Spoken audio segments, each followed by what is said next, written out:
actually both of them. But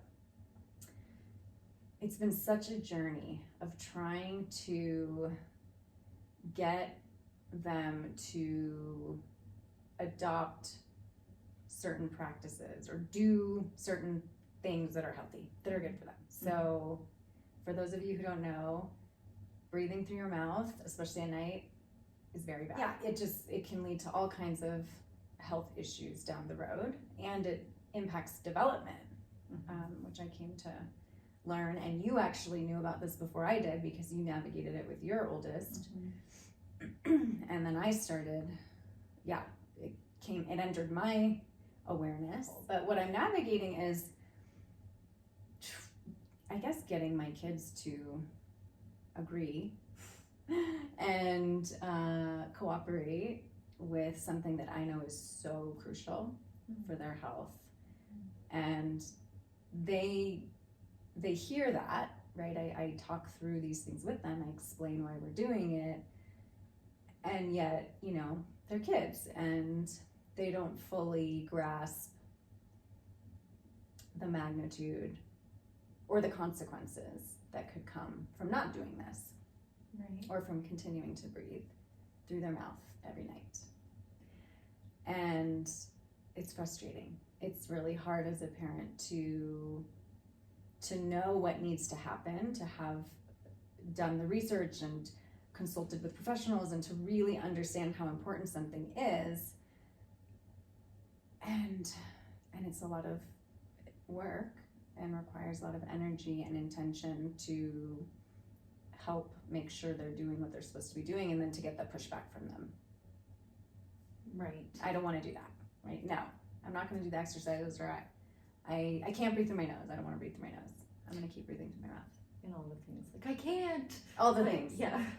It's, my nose is clogged, or all the different reasons why it's such a struggle to implement or challenging, or just it's new to make that change. Yeah, and I first discovered this.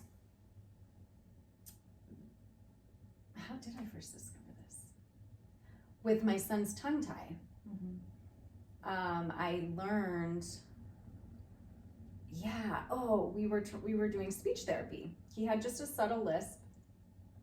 Really subtle. I mean, a lot of people couldn't notice, but I was worried that he was creating bad habits with the way that he was saying sounds, and I didn't want that to stick with him into adulthood. So we started doing some speech therapy, and the speech therapist identified that he had a tongue tie, which is where what is it called?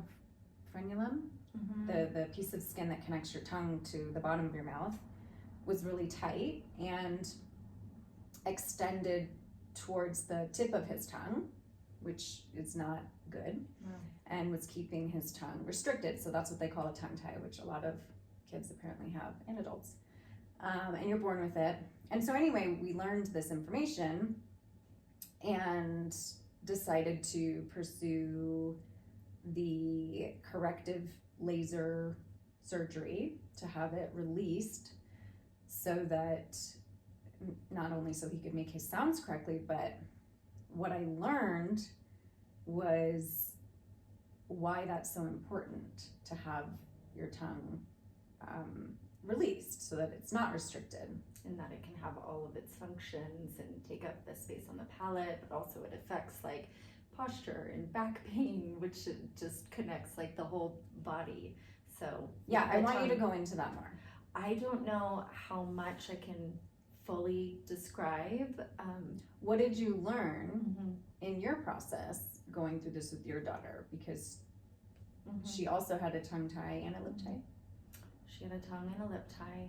Yeah, well, actually, I think the first thing that really kind of brought my attention to the importance of nose breathing was one of my other daughters had inflamed tonsils. And a lot of people have their tonsils removed when they're constantly like inflamed. But what I had learned was that her tonsils were inflamed because they were doing the job that the nose was supposed to do, which is filtration. And so our mouth isn't like, I guess our nose is a filter of the air that comes through our body, and our mouth is not. And the tonsils can try to be that filter essentially by maybe getting big or blocking. I don't know, but that was a big eye-opener for me. And I think a lot of the different discoveries that I had came after seeing the positive effects of doing the myofunctional exercises and the breathing exercises, everything from physical to emotional. So real quick, a myofunctional therapist is, and it could be more than this, but works with breathing function and tongue function. Mm-hmm. And so everything to do with breathing, swallowing, and eating, yes, chewing, the growth of your jaw. yes, myofunctional. Okay. And so I went on the journey with one of my daughters with this myofunctional therapist, and seeing the effects of like physical development, like her palate was expanded, her jaw was like she had a more broad jaw versus like a narrow jaw and like narrow. This is after you did months, yes, of myofunctional therapy. In addition to the tongue tie revision, breathing, sleeping deeper at night, sleeping through the night, less anxiety, just more ease in her body, just like a settling through breathing and through having those pathways open for her. Wow, so you noticed these major shifts in her after going through the process of myofunctional therapy, then having the tongue tie release procedure, and continuing with myofunctional therapy. Correct, for like a few months afterwards. Doing exercises. Lots of tongue exercises, lots of breathing exercises, chewing exercises. To retrain the tongue. To retrain the tongue so that it could just affect the whole palate and jaw. And that's another thing, was that like when the palate is high through where the tongue is placed in the mouth, which is connected to the breathing, it can affect the sinuses, which can affect breathing. And the palate is the top of your mouth. The roof of the mouth. And so it's actually a really big deal to know how to breathe. So you shared that with me. You shared your journey with me, as I think I was probably sharing with you, just, we learned my son has a tongue tie, and we're going to do the procedure, or we're thinking about the procedure, and then you shared your experience with the myofunctional, and I think I said, do this. Yes, you said go see a myofunctional therapist, and so I did that right away. We got in with a myofunctional therapist, and that's where all of this really got opened up for me, because like you, I then learned so much about the importance of nose breathing and how mouth breathing just negatively impacts so much of our kids' physiology, their ability to grow and develop properly. Mental health as well. I'd like to learn more about that, but I was hearing something about the connection with how we breathe and our mental health.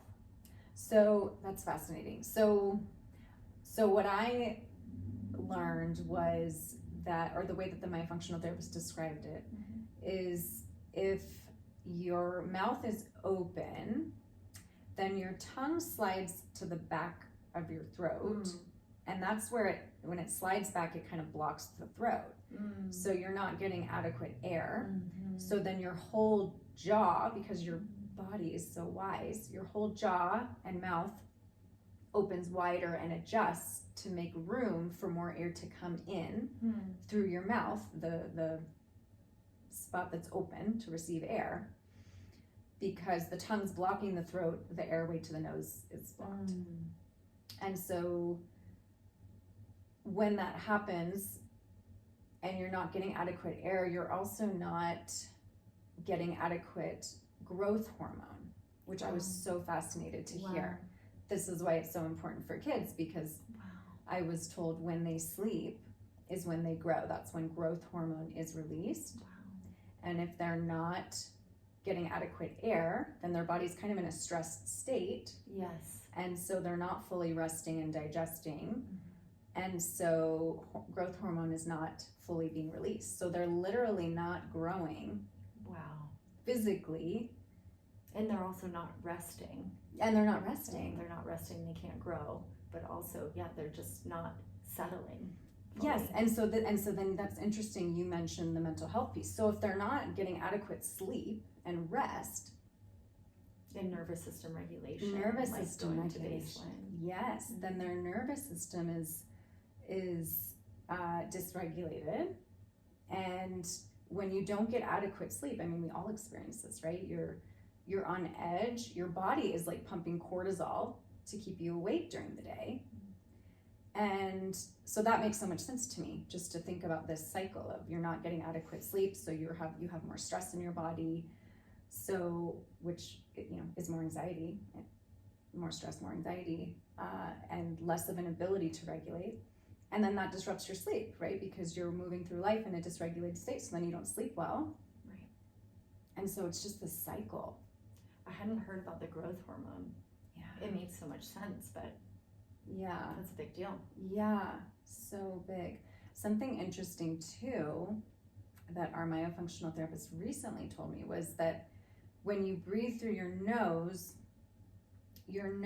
is cleaning the air before you take it in. That was what I meant by the filtration. Yes. Yeah, cleaning it, it's filtering it. Yes, all the hairs in your nose, right, are catching any bacteria and particles, any dirt in the air, so that you don't take it in.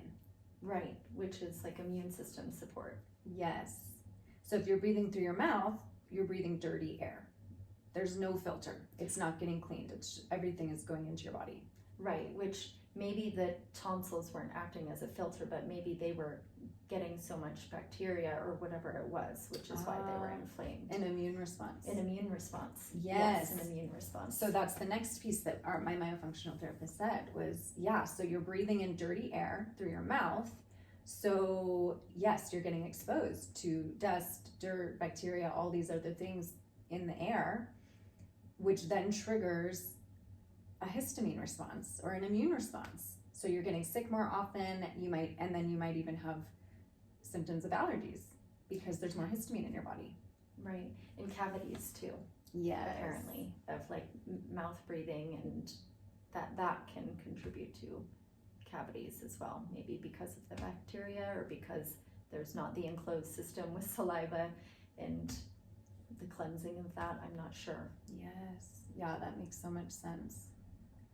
So, wow, it sounds so simple, right? I started the conversation with, I just want my kid to breathe through his nose because it's so important. But it really, when you look at it, I think a lot of people think mouth tape and these, trendy things that are supposed to help us improve our health are like a trendy thing that celebrities tell you to do or whatever. It's like a marketing gimmick. Wellness. Yeah, marketing gimmick, something to be sold to us. Yeah. But if you really take a look at the science, it's really actually quite profound, and especially when it comes to our kids, because they are developing.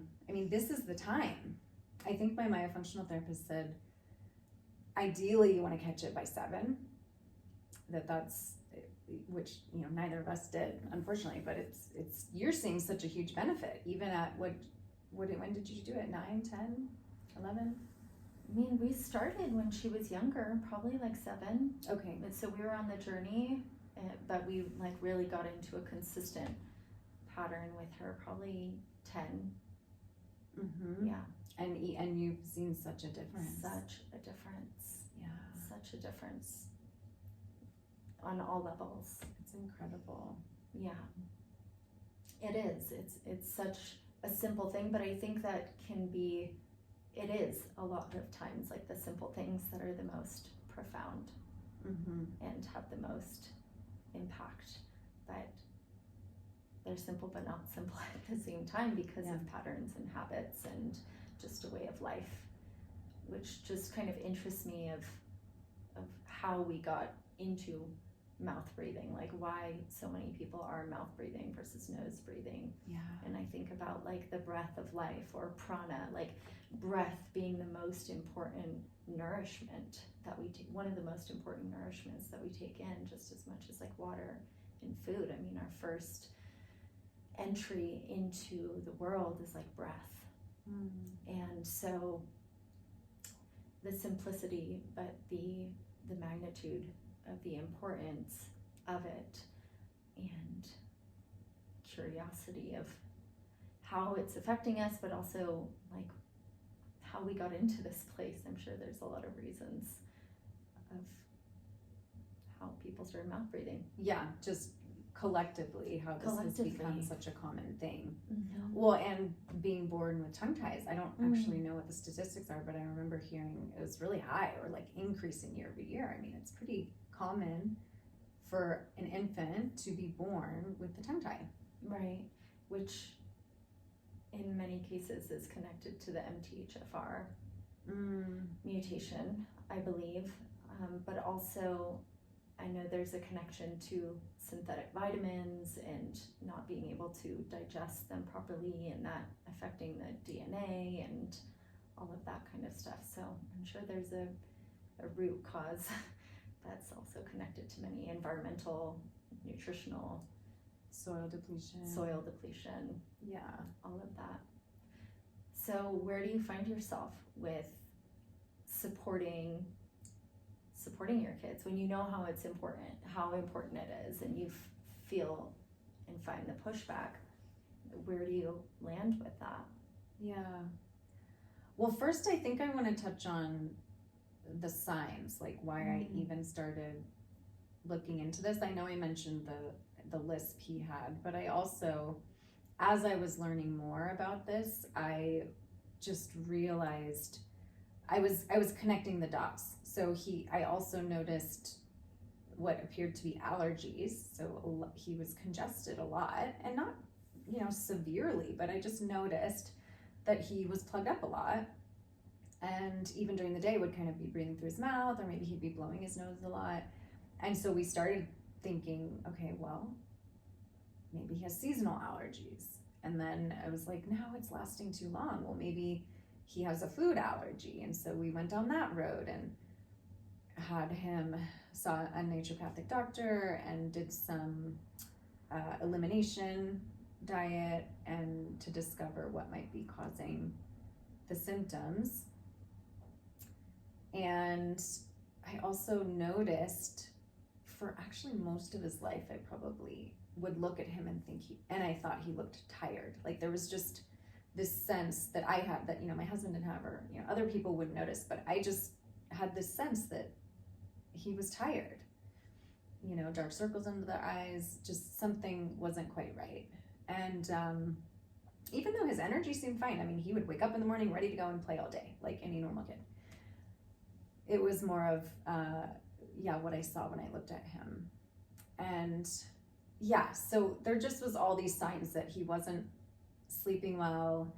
And he was a pretty small kid too. And so I was kind of noticing that, which, I'm a small person, so sometimes kids are just developing completely healthily and normally, and they're smaller. But I was curious about it. And so I just kept searching, and was so grateful that everything just brought me to this myofunctional therapy. So so now we're here, and we've had the tongue tie revision, and we've done myofunctional therapy, and we have all this knowledge, which I'm so grateful for.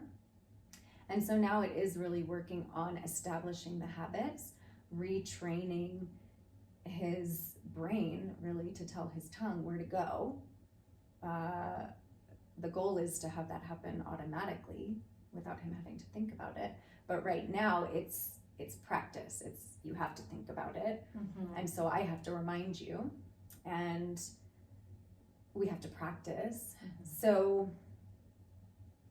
what I have found has been helpful is when we sit down and practice together, just as a family, we'll sit down in a circle together and we'll do breathing through our nose. And we have a couple different exercises that we learned that we do to open up to practice just getting comfortable breathing through the nose, but to open up the nose and eliminate congestion, to get them ready for sleep so that their nose is open.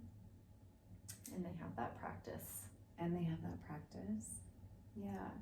And I have, it's called myotape, so this mouth tape that's specifically for kids that doesn't cover their whole mouth. It doesn't cover their lips.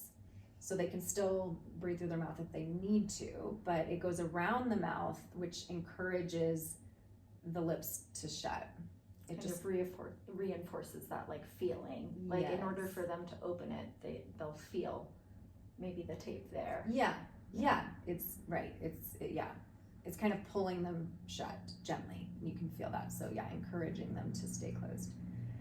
And neither of my kids want to do that. So I get a lot of pushback with that. So I'm navigating that.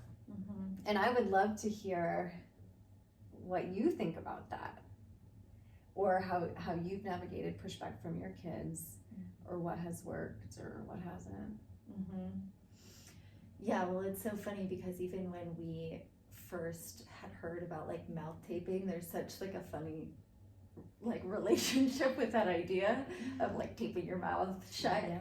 You know, so that was just a kind of a funny thing to come up against and be like, I'm taping my child's mouth shut at night. And of course, like it was just, it was what it was made for. It was one little piece of tape that just, they could have opened their mouth, but it just like a little strip across the middle. A little strip that it just like reinforced, like, oh yeah, that idea that I'm keeping my mouth shut at night. But that was just a funny part of the journey. But I think that for them, working with the myofunctional therapist, she really did the talking and she really did the prescribing. And so I was the one who just like didn't really have to take full responsibility for that decision either. Like, oh, like our myofunctional therapist says that this is a part of our prescription to do this. So I think that made it more doable, perhaps. Mom's not the bad guy. The Mom's expert not says the you have to do bad it. Yeah, I am making you do it, but we've got to do it. Yeah. And I think for us was also just timeline wise of like, well, we need to do it for this to happen and then to that for that step. And I mean, those things aren't easy. Like just taking our kids to the dentist, taking our kids to even the myofunctional. I was like, some things aren't fun, some things are challenging, and we gotta show up to do it.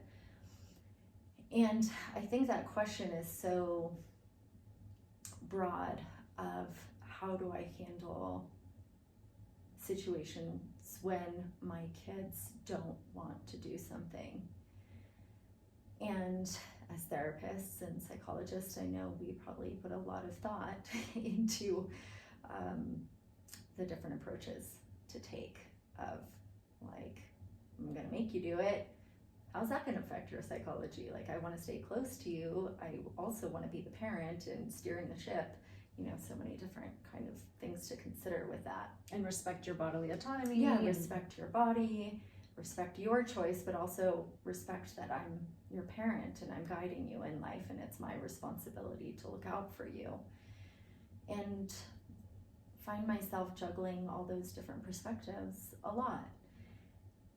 And as much as possible, I like to be playful and I like to stay connected. And I've found myself in situations that I've also just had to make a parental choice. That was hard. And just I know that this like might be hard, but this is the right thing to do.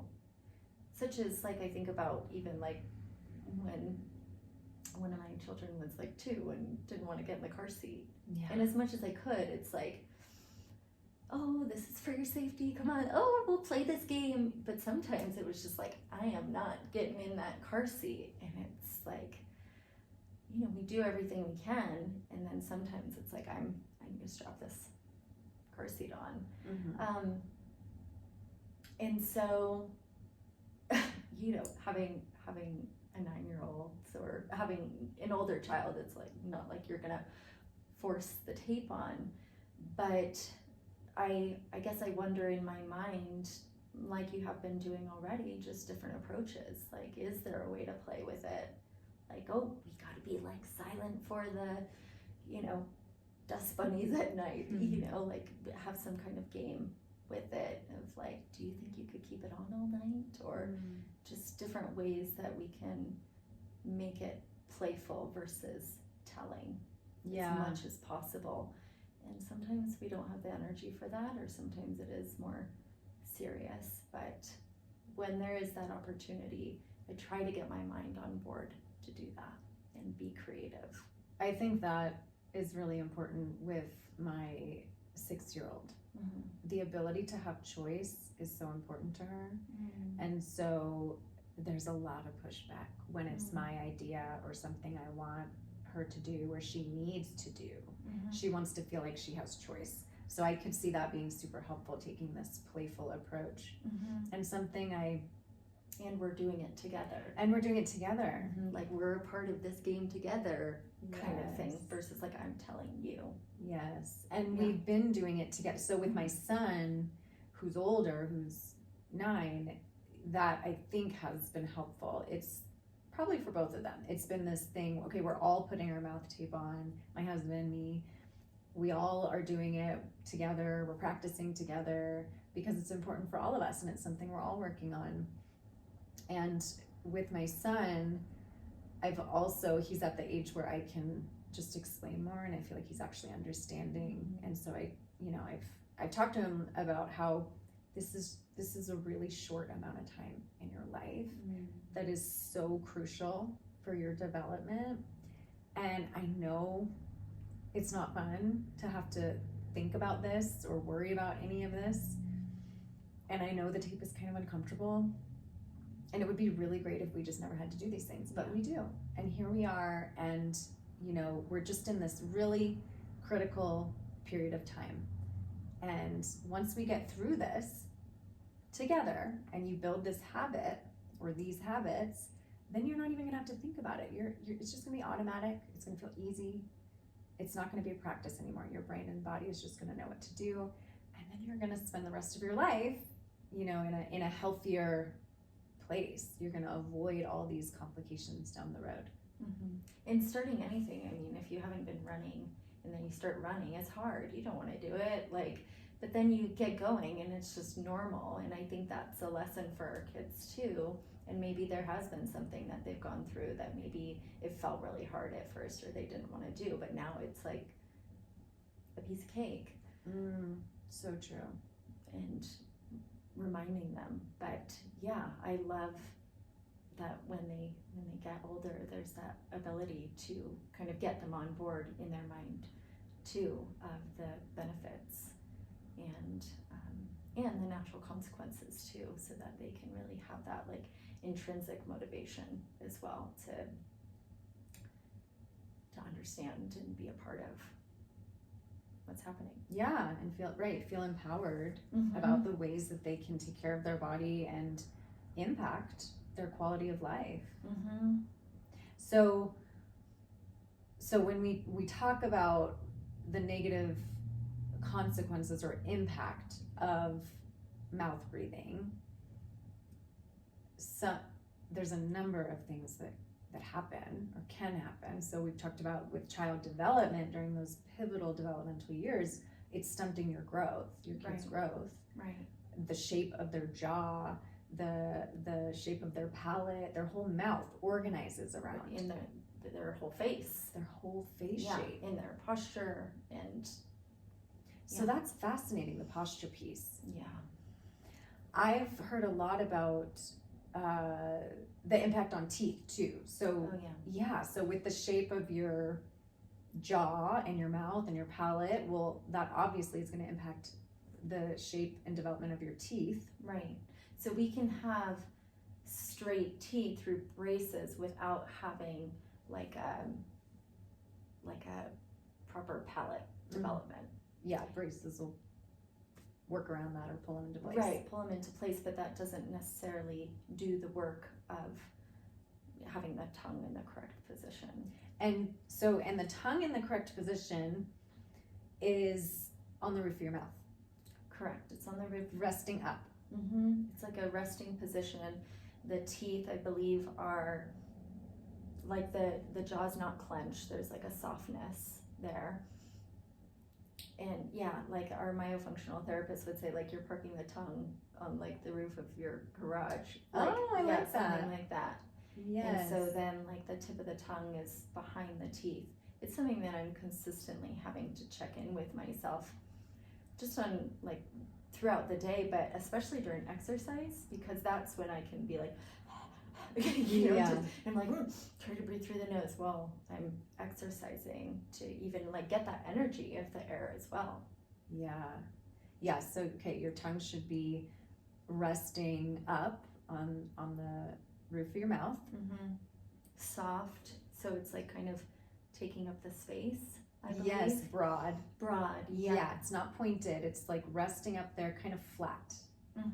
And when that happens, so when you're doing that consistently, especially during sleep, your tongue is up and flat, so the sides of your tongue should be touching the inside of your side teeth. Does that am I explaining that right? So, and as your tongue, the sides of your tongue are gently touching the sides of your teeth, the inside side of your teeth. It's so weird to describe that. I'm trying to paint a picture. It is, the tongue is encouraging the teeth to spread out. Yeah. It's creating more space. Right. That's exactly it. Right. It's creating space in the jaw for all the teeth to exist without the crowding. Without the crowding. And going on top of one another. Yes. Yeah, so the tongue is gently touching the teeth, which encourages the mouth to open up, the palate to flatten, creates more space for all the teeth to exist.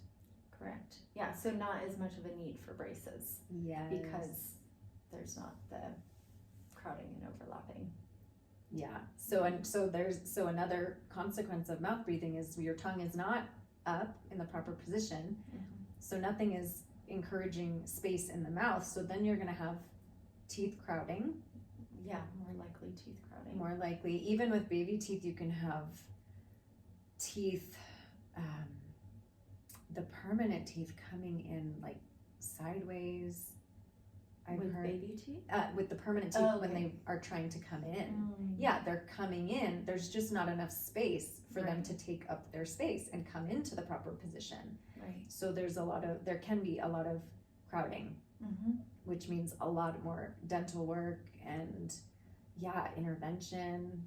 I mean, all of that. Yeah, in adulthood, I'm looking back and realizing that I was dealing with all this, but my parents didn't know. People weren't talking about this.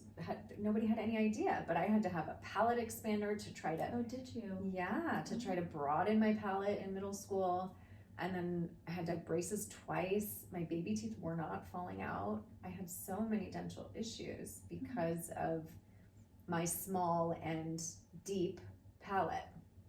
Wow. So, but they expanded your palate as a teen. Enough. Yeah. Okay. Yeah. Okay. Yeah, well, with this metal tray in there to try to create more space. Yeah.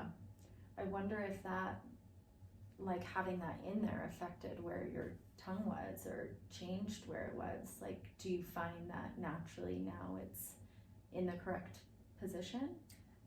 Once I learned about this, as my kids were going through it and I was becoming aware of it, I noticed that my tongue was not resting up and actually felt kind of out of place. I don't know if anybody else has experienced this, but I can remember before learning about this, I had a few conscious moments of like, I don't know where to put my tongue. Interesting. Laying in bed with my mouth closed, and I would breathe through my nose.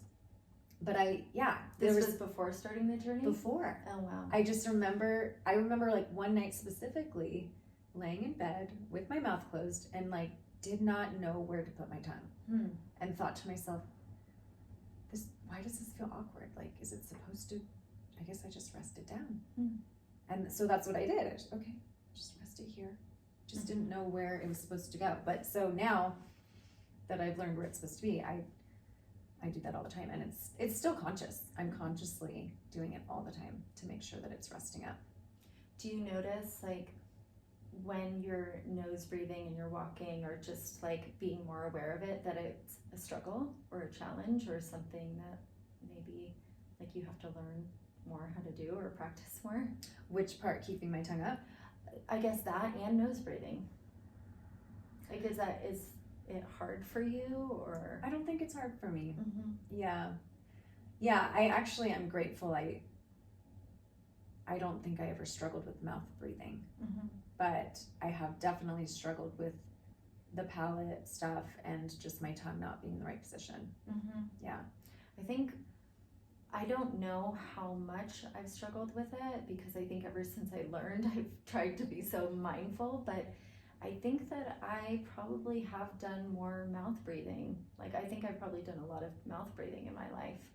And I know the myofunctional therapist had told me that, like, my palate was high, and I could probably go get my tongue tie done if I wanted. I know it's a very different experience as an adult. I know people who have done that and who have had varying experiences, but yeah, I've noticed at times, maybe more kind of like I said in exercise, just having to retrain myself or train myself to even expand my capacity to breathe through my nose and feel comfortable with that. Yeah, so you're considering that, doing it for yourself. I don't think so right now. I think probably the more that I learned about it, maybe I would want to, but not right now. Yeah. But I think starting with nose breathing and just keeping my tongue on the roof of my mouth, and if I want to do more myofunctional practices, then I will. And I know how important it is, so I may go down that path. We'll see. Yeah. I think for me, and I imagine other people can relate to feeling overwhelmed by all of the things that impact our health and our kids' health, and like we're just trying to keep them alive and help them thrive, and so yeah, what helps me is just pick a starting point that feels doable, Right. like mouth tape, or Yes. every night before bed, before they get too tired, sitting down together as a family and practicing just breathing through your nose for 2 minutes, right? We'll set the timer. We're all gonna, look at each other and do this exercise, and we'll do a couple exercises and make it fun, but just starting to build these habits in small, doable ways. Mm-hmm. And then what I have found is once that piece becomes easy, because it's just natural, we've been doing it for so long, and now I don't really have to consciously think about it, then I can build. Then I no longer have to think about that thing, it just happens naturally. So now I can pick the next thing to build upon that, to keep the momentum going and yeah, keep moving in the direction I want to go. Yeah, absolutely. I think that even just this one piece of nose breathing and mouth tape and myofunctional exercises, I knew that there was a time that even that felt like a lot, of having to do all the tongue exercises and remembering to do the tape and wash the nose and all these different things that come along with those practices, and on top of already just day-to-day life of like brush and floss your teeth and get ready for bed and eat dinner and go to bed on time and do the stories, like adding things can certainly feel like a lot. But I like what you said, just even when we can have an awareness of all the things, that we can start small and we can just start with one step at a time. Yeah. And until that becomes just integrated. Right. Until that becomes like, yeah, we have our vitamin every day. Yeah, we do our breathing practices every night, and I can certainly see that in my life, of through doing things habitually that they may have felt overwhelming or daunting, or just adding more to my life at first, but then they became natural. Right. Yeah, and giving yourself grace, right? Not perfection. I mean, believe me, when I say we do these exercises every night before our bed, it's not every night. It's probably like 4 days a week. And I really aim for 7, but some nights it's just not going to happen. I like that you give yourself that grace when you're committing to something. And I think that's such an important part of commitment, is that grace. For a sustainable commitment is the grace to give ourselves like that, like discipline of commitment, but also like the flexibility of like self-acceptance, that just because we don't do it one night, it doesn't mean like the whole thing is ruined. Right. It's not worth it at all. Right. If I can't be super consistent. Yeah. I mean, with exercise, with these things. Yeah, I love what you said about sustainability. That's so important. And it's not sustainable if we expect perfection. Right. Or rigidity and just, having to do things a certain way all the time. Yeah. Yeah. And so honoring yourself on any given day, like, and which is what I do. Some days it's too much. Some days are really long. I'm exhausted. We need to just skip to bedtime, right? We're not going to do the breathing tonight. Right. And not beating myself up for that, honoring the break that I need to give myself and the rest that I'm needing that needs to take priority over these 2 minutes of breathing, and knowing that we'll pick it back up the next day and all is not lost. Absolutely. Yeah, I resonate with that. And so one piece I didn't mention that I do want to touch on is where I went wrong in the process. Is I learned, I think it might have been from you. I learned in a conversation, or I started looking into it a little bit, the tongue tie and the negative consequences. And once I learned my son had the tongue tie, and I was discovering the negative impact that can have on his development, I kind of freaked out and became really anxious about fixing this, right? Okay, we need to get this fixed. So I immediately scheduled an appointment with the dentist in the area who does this procedure, because not all dentists do it, and was just driving the car forward, like, let's go. Okay, I want to get in as soon as possible. Let's do it. Let's get the consultation. Let's get the surgery scheduled as soon as possible and put this behind us. And so we did that, and it didn't work, unfortunately. He ended up having a lot of reattachment because, when you have a wound, your incredible body then starts to repair. And so the laser procedure was an open wound. So then, of course, his body went to go repair and reattach and go back to the position it was in before. So then we were basically at ground zero again. Wow. And that's where I learned from you more about myofunctional therapy and started going that route. And because I think I had told you, oh wow, you just did it. We had to work on tongue function for maybe even months before the procedure. yes, I think was it. yes. So I found an amazing myofunctional therapist within 30 minutes. And yeah, I had to settle in my nervous system for the slower pace, and to know that I have a mentor, a supervisor, who says the slower you go, the quicker you'll get there.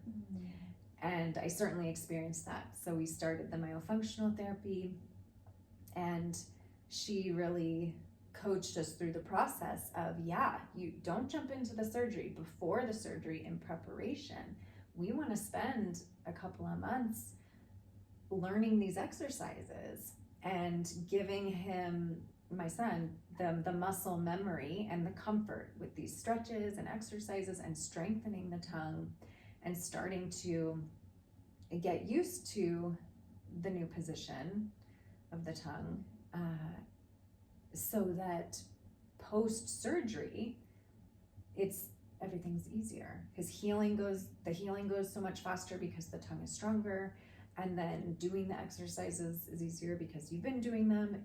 It just leads to a much better outcome. Absolutely. I wonder how common that is for these procedures to get done without doing any exercises. I think it's so common. Even my parents did it for my brother. So it clearly runs in my family. Wow. I think it runs in a lot of families.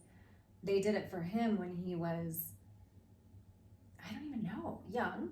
I never even heard of it until Yeah. I became a parent. That's interesting that Yeah. your brother did that. Yeah, they had it done at some point and never even did, at that point, you know, dentists didn't even fully understand what needed to happen to help it heal and really be successful. They just did the procedure and sent you home. And so they never did stretches or exercises or anything. Even post-surgery, they didn't do any stretching to prevent it from reattaching. So Hope it works. yeah, hope it works. So no, it just reattached. It did. It was like, yeah, like Well, it never yeah, happened. like kind of a course it would. Right. Right. And not like it never happened, actually. It ends up being a little bit worse because then they have the scar tissue. Scar tissue there. That's right. Yeah. Wow. Well, I'm so glad that you're able to kind of go on the journey to then find the myofunctional, which then you find has so many other benefits as well. I mean, it started with the tongue tie, but then it ended and is on the journey of breathing and growth and deeper sleep and deeper rest and jaw development, palate development, all of it. And that kind of reminds me of just what we were talking about yesterday, of that journey of maybe sometimes the wound or the challenge and how it brings us into